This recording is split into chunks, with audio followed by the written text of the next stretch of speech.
Jane Eyre by Charlotte Bronte. Chapter 26. Sophy came at 7 to dress me. She was very long indeed in accomplishing her task, so long that Mr. Rochester, grown, I suppose, impatient of my delay, sent up to ask why I did not come. She was just fastening my veil, the plain square of blonde after all, to my hair with a brooch. I hurried from under her hands as soon as I could. "Stop!" she cried in French. "Look at yourself in the mirror, you have not taken one peep." So I turned at the door. I saw a robed and veiled figure, so unlike my usual self that it seemed almost the image of a stranger. "Jane!" called a voice, and I hastened down. I was received at the foot of the stairs by Mr. Rochester. "Lingerer," he said, "my brain is on fire with impatience, and you tarry so long."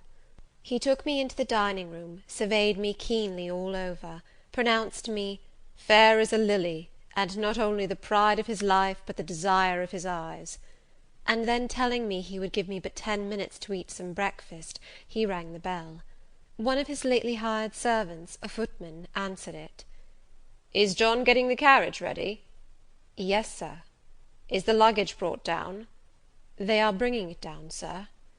"Go you to the church, see if Mr. Wood," the clergyman, "and the clerk are there. Return and tell me." The church, as the reader knows, was but just beyond the gates. The footman soon returned. "Mr. Wood is in the vestry, sir, putting on his surplice." "And the carriage?" "The horses are harnessing." "We shall not want it to go to church, but it must be ready the moment we return, all the boxes and luggage arranged and strapped on, and the coachman in his seat." "Yes, sir." "Jane, are you ready?" I rose. There were no groomsmen, no bridesmaids, no relatives to wait for or marshal, none but Mr. Rochester and I. Mrs. Fairfax stood in the hall as we passed. I would fain have spoken to her, but my hand was held by a grasp of iron. I was hurried along by a stride I could hardly follow, and to look at Mr. Rochester's face was to feel that not a second of delay would be tolerated for any purpose. I wonder what other bridegroom ever looked as he did, so bent up to a purpose, so grimly resolute, or who, under such steadfast brows, ever revealed such flaming and flashing eyes. I know not whether the day was fair or foul. In descending the drive, I gazed neither on sky nor earth. My heart was with my eyes, and both seemed migrated into Mr. Rochester's frame. I wanted to see the invisible thing, on which, as we went along, he appeared to fasten a glance fierce and fell. I wanted to feel the thoughts whose force he seemed breasting and resisting. At the churchyard wicket he stopped. He discovered I was quite out of breath. "Am I cruel in my love?" he said. "Delay an instant. Lean on me, Jane." And now I can recall the picture of the old grey house of God rising calm before me, of a rook wheeling round the steeple, of a ruddy morning sky beyond. I remember something, too, of the green grave mounds, and I have not forgotten either 2 figures of strangers straying amongst the low hillocks and reading the mementos graven on the few mossy headstones.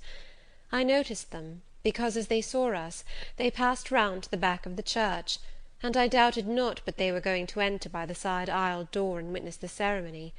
By Mr. Rochester they were not observed. He was earnestly looking at my face, from which the blood had, I dare say, momentarily fled, for I felt my forehead dewy, and my cheeks and lips cold. When I rallied, which I soon did, he walked gently with me up the path to the porch. We entered the quiet and humble temple. The priest waited in his white surplice at the lowly altar, the clerk beside him. All was still. 2 shadows only moved in a remote corner. My conjecture had been correct. The strangers had slipped in before us, and they now stood by the vault of the Rochesters, their backs towards us, viewing through the rails the old time-stained marble tomb, where a kneeling angel guarded the remains of Eyre de Rochester, slain at Marston Moor in the time of the civil wars, and of Elizabeth his wife. Our place was taken at the communion rails. Hearing a cautious step behind me, I glanced over my shoulder. One of the strangers, a gentleman evidently, was advancing up the chancel. The service began. The explanation of the intent of matrimony was gone through, and then the clergyman came a step further forward, and bending slightly towards Mr. Rochester, went on. I require and charge you both, as you will answer at the dreadful day of judgment, when the secrets of all hearts shall be disclosed, that if either of you know any impediment why ye may not lawfully be joined together in matrimony, ye do now confess it. For be ye well assured that so many as are coupled together otherwise than God's word doth allow, are not joined together by God, neither is their matrimony lawful. He paused, as the custom is. When is the pause, after that sentence, ever broken by reply? Not, perhaps, once in 100 years. And the clergyman, who had not lifted his eyes from his book, and had held his breath but for a moment, was proceeding. His hand was already stretched towards Mr. Rochester, as his lips unclosed to ask, "Wilt thou have this woman for thy wedded wife?" when a distinct and near voice said, "The marriage cannot go on. I declare the existence of an impediment." The clergyman looked up at the speaker and stood mute. The clerk did the same. Mr. Rochester moved slightly, as if an earthquake had rolled under his feet. Taking a firmer footing, and not turning his head or eyes, he said, "Proceed." Profound silence fell when he had uttered that word, with deep but low intonation. Presently Mr. Wood said, "I cannot proceed without some investigation into what has been asserted, and evidence of its truth or falsehood." "The ceremony is quite broken off," subjoined the voice behind us. "I am in a condition to prove my allegation. An insuperable impediment to this marriage exists." Mr. Rochester heard, but heeded not. He stood stubborn and rigid, making no movement but to possess himself of my hand. What a hot and strong grasp he had! And how like quarried marble was his pale, firm, massive front at this moment! How his eyes shone, still watchful, and yet wild beneath! Mr. Wood seemed at a loss. "What is the nature of the impediment?" he asked. "Perhaps it may be got over, explained away." "Hardly," was the answer. "I have called it insuperable, and I speak advisedly." The speaker came forward, and leaned on the rails. He continued, uttering each word distinctly, calmly, steadily, but not loudly. "It simply consists in the existence of a previous marriage. Mr. Rochester has a wife, now living." My nerves vibrated to those low-spoken words as they had never vibrated to thunder. My blood felt their subtle violence as it had never felt frost or fire. But I was collected, and in no danger of swooning. I looked at Mr. Rochester. I made him look at me. His whole face was colourless rock. His eye was both spark and flint. He disavowed nothing. He seemed as if he would defy all things.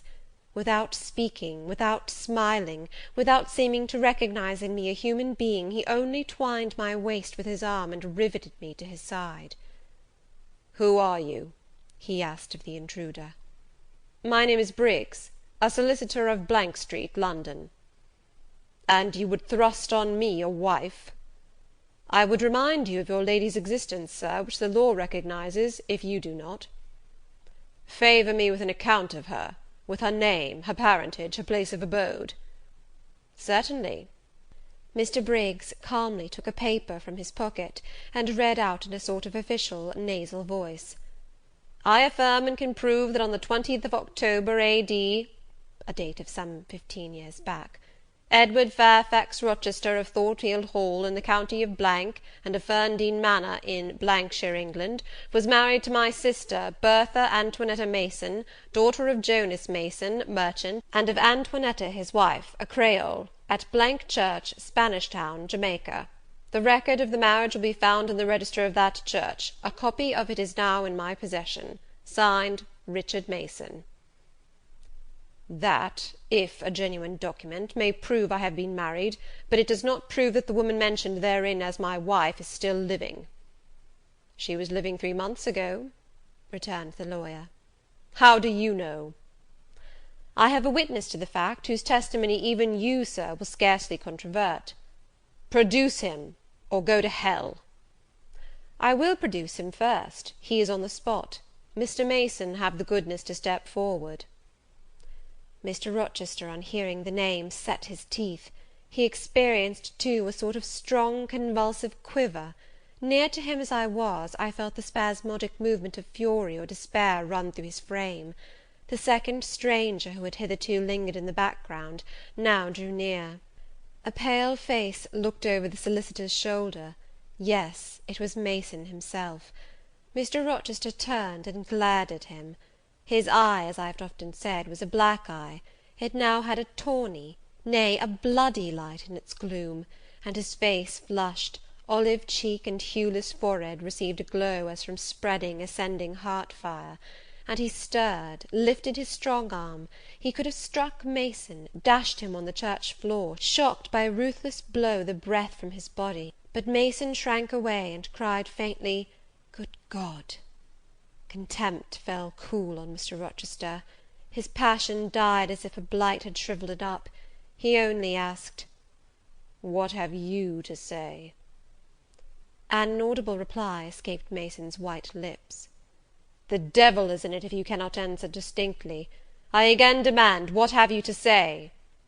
Sir, interrupted the clergyman, do not forget you are in a sacred place." Then, addressing Mason, he inquired gently, "Are you aware, sir, whether or not this gentleman's wife is still living?" "Courage," urged the lawyer, "speak out." "She is now living at Thornfield Hall," said Mason in more articulate tones. "I saw her there last April. I am her brother." "At Thornfield Hall!" ejaculated the clergyman. "Impossible! I am an old resident in this neighbourhood, sir, and I never heard of a Mrs. Rochester at Thornfield Hall." I saw a grim smile contort Mr. Rochester's lips, and he muttered, "No, by God! I took care that none should hear of it, or of her under that name." He mused. For 10 minutes he held counsel with himself. He formed his resolve, and announced it. "Enough! All shall bolt out at once like the bullet from the barrel. Wood, close your book and take off your surplice. John Green," to the clerk, "leave the church. There will be no wedding to-day." The man obeyed. Mr. Rochester continued, hardily and recklessly, "Bigamy is an ugly word. I meant, however, to be a bigamist, but fate has outmanoeuvred me, or Providence has checked me, perhaps the last. I am little better than a devil at this moment, and, as my pastor there would tell me, deserve no doubt the sternest judgments of God, even to the quenchless fire and deathless worm. Gentlemen, my plan is broken up. What this lawyer and his client say is true. I have been married, and the woman to whom I was married lives. You say you have never heard of a Mrs. Rochester at the house up yonder, Wood, but I dare say you have many a time inclined your ear to gossip about the mysterious lunatic kept under watch and ward. Some have whispered to you that she is my bastard half-sister, some my cast-off mistress. I now inform you that she is my wife, whom I married 15 years ago, Bertha Mason by name, sister of this resolute personage, who is now, with his quivering limbs and white cheeks, showing you what a stout heart men may bear. Cheer up, Dick. Never fear me. I'd almost as soon strike a woman as you. Bertha Mason is mad, and she came of a mad family, idiots and maniacs through 3 generations. Her mother, the Creole, was both a mad woman and a drunkard, as I found out after I had wed the daughter, for they was silent on family secrets before. Bertha, like a dutiful child, copied her parent in both points. I had a charming partner, pure, wise, modest. You can fancy I was a happy man. I went through rich scenes. Oh, my experience has been heavenly, if you only knew it. But I owe you no further explanation. Briggs, Wood, Mason, I invite you all to come up to the house and visit Mrs. Poole's patient and my wife. You shall see what sort of a being I was cheated into espousing, and judge whether or not I had a right to break the compact, and seek sympathy with something at least human. This girl," he continued, looking at me, "knew no more than you would of the disgusting secret. She thought all was fair and legal, and never dreamt she was going to be entrapped into a feigned union with a defrauded wretch, already bound to a bad, mad, and embruted partner. Come, all of you, follow." Still holding me fast, he left the church. The three gentlemen came after. At the front door of the hall we found the carriage. "Take it back to the coach house, John," said Mr. Rochester coolly. "It will not be wanted to-day." At our entrance, Mrs. Fairfax, Adele, Sophy, Leah, advanced to meet and greet us. "To the right about, every soul!" cried the master. "Away with your congratulations! Who wants them? Not I! They are 15 years too late." He passed on and ascended the stairs, still holding my hand, and still beckoning the gentlemen to follow him, which they did. We mounted the first staircase, passed up the gallery, proceeded to the third story. The low black door, opened by Mr. Rochester's master key, admitted us into the tapestried room, with its great bed and its pictorial cabinet. "You know this place, Mason?" said our guide. "She bit and stabbed you here." He lifted the hangings from the wall, uncovering the second door. This, too, he opened. In a room without a window there burnt a fire guarded by a high and strong fender, and a lamp suspended from the ceiling by a chain. Grace Poole bent over the fire, apparently cooking something in a saucepan. In the deep shade at the farther end of the room, a figure ran backwards and forwards. What it was, whether beast or human being, one could not at first sight tell. It grovelled seemingly on all fours. It snatched and growled like some strange wild animal; but it was covered with clothing, and a quantity of dark grizzled hair, wild as a mane, hid its head and face. "Good morrow, Mrs. Poole," said Mr. Rochester. "How are you, and how is your charge to-day?" "We're tolerable, Sir, I thank you," replied Grace, lifting the boiling mess carefully onto the hob. "Rather snappish, but not rageous." A fierce cry seemed to give the lie to her favourable report. The clothed hyena rose up, and stood tall on its hind feet. "Ah, Sir, she sees you," exclaimed Grace. "You'd better not stay." "Only a few moments, Grace. You must allow me a few moments." "Take care, then, Sir, for God's sake, take care." The maniac bellowed. She parted her shaggy locks from her visage, and gazed wildly at her visitors. I recognized well that purple face, those bloated features.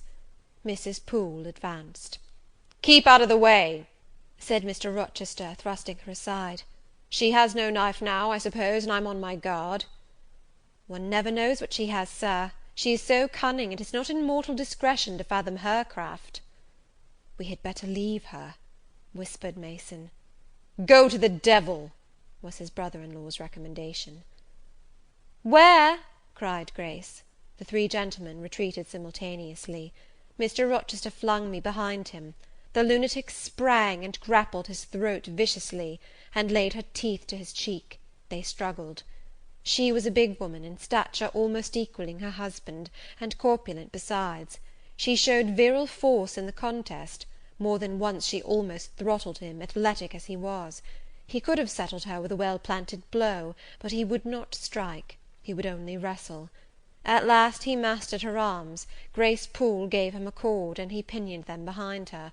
With more rope, which was at hand, he bound her to a chair. The operation was performed amidst the fiercest yells and the most convulsive plunges.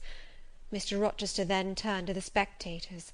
He looked at them with a smile both acrid and desolate. "That is my wife," said he. "Such is the sole conjugal embrace I am ever to know. Such are the endearments which are to solace my leisure hours. And this is what I wished to have," laying his hand on my shoulder, "this young girl, who stands so grave and quiet at the mouth of hell, looking collectedly at the gambols of a demon. I wanted her just as a change after that fierce ragout. Wood and Briggs, look at the difference. Compare these clear eyes with the red balls yonder, this face with that mask, this form with that bulk. Then judge me, priest of the gospel and man of the law, and remember, with what judgment ye judge, ye shall be judged. Off with you now. I must shut up my prize." We all withdrew. Mr. Rochester stayed a moment behind us, to give some further order to Grace Poole. The solicitor addressed me as he descended the stair. "You, madam," said he, "are cleared from all blame. Your uncle will be glad to hear it, if indeed he should be still living, when Mr. Mason returns to Madeira." "My uncle? What of him? Do you know him?" "Mr. Mason does. Mr. Eyre has been the functional correspondent of his house for some years. When your uncle received your letter intimating the contemplated union between yourself and Mr. Rochester, Mr. Mason, who was staying at Madeira to recruit his health, on his way back to Jamaica, happened to be with him. Mr. Eyre mentioned the intelligence, for he knew that my client here was acquainted with a gentleman of the name of Rochester. Mr. Mason, astonished and distressed, as you may suppose, revealed the real state of matters. Your uncle, I am sorry to say, is now on a sick bed, from which, considering the nature of his disease, decline, and the stage it has reached, it is unlikely he will ever rise. He could not then hasten to England himself, to extricate you from the snare into which you had fallen, but he implored Mr. Mason to lose no time in taking steps to prevent the false marriage. He referred him to me for assistance.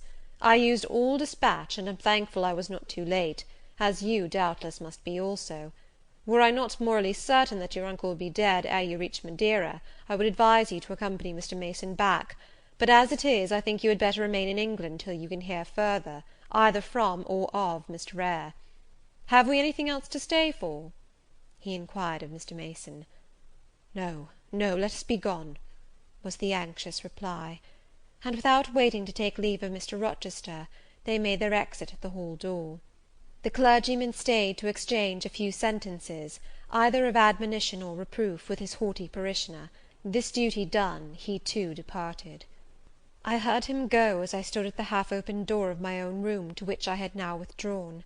The house cleared, I shut myself in, fastened the bolt that none might intrude, and proceeded, not to weep, not to mourn, I was yet too calm for that, but mechanically to take off the wedding dress, and replace it by the stuff gown I had worn yesterday, as I thought, for the last time. I then sat down. I felt weak and tired. I leaned my arms on a table, and my head dropped on them. And now, I thought, till now I had only heard, seen, moved, followed up and down where I was led or dragged, watched event rush on event, disclosure open beyond disclosure; but now I thought. The morning had been a quiet morning enough, all except the brief scene with the lunatic. The transaction in the church had not been noisy. There was no explosion of passion, no loud altercation, no dispute, no defiance or challenge, no tears, no sobs. A few words had been spoken, a calmly pronounced objection to the marriage made, some stern, short questions put by Mr. Rochester, answers, explanations given, evidence adduced, an open admission of the truth had been uttered by my master. Then the living proof had been seen, the intruders were gone, and all was over. I was in my own room as usual, just myself, without obvious change. Nothing had smitten me, or scathed me, or maimed me.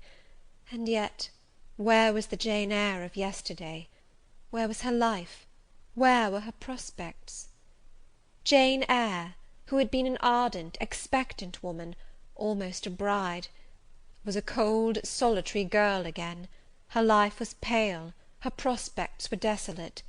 A Christmas frost had come at midsummer, a white December storm had whirled over June, ice glazed the ripe apples, drifts crushed the blowing roses, on hayfield and cornfield lay a frozen shroud, lanes which last night blushed full of flowers, to-day were pathless with untrodden snow, and the woods, which 12 hours since waved leafy and fragrant as groves between the tropics, now spread waste, wild, and white as pine forests in wintry Norway. My hopes were all dead, struck with a subtle doom, such as in one night fell on all the first-born in the land of Egypt. I looked on my cherished wishes, yesterday so blooming and glowing. They lay stark, chill, livid corpses that would never revive. I looked at my love, that feeling which was my master's, which he had created. It shivered in my heart, like a suffering child in a cold cradle. Sickness and anguish had seized it. It could not seek Mr. Rochester's arms, it could not derive warmth from his breast. Oh, never more could it turn to him, for faith was blighted, confidence destroyed. Mr. Rochester was not to me what he had been, for he was not what I had thought him. I would not ascribe vice to him, I would not say he had betrayed me, but the attribute of stainless truth was gone from his idea, and from his presence I must go. That I perceived well. When, how, whither, I could not yet discern; but he himself, I doubted not, would hurry me from Thornfield. Real affection, it seemed, he could not have for me; it had been only fitful passion. That was balked; he would want me no more. I should fear even to cross his path now; my view must be hateful to him. Oh, how blind had been mine eyes! How weak my conduct! My eyes were covered and closed. Eddying darkness seemed to swim round me, and reflection came in as black and confused a flow.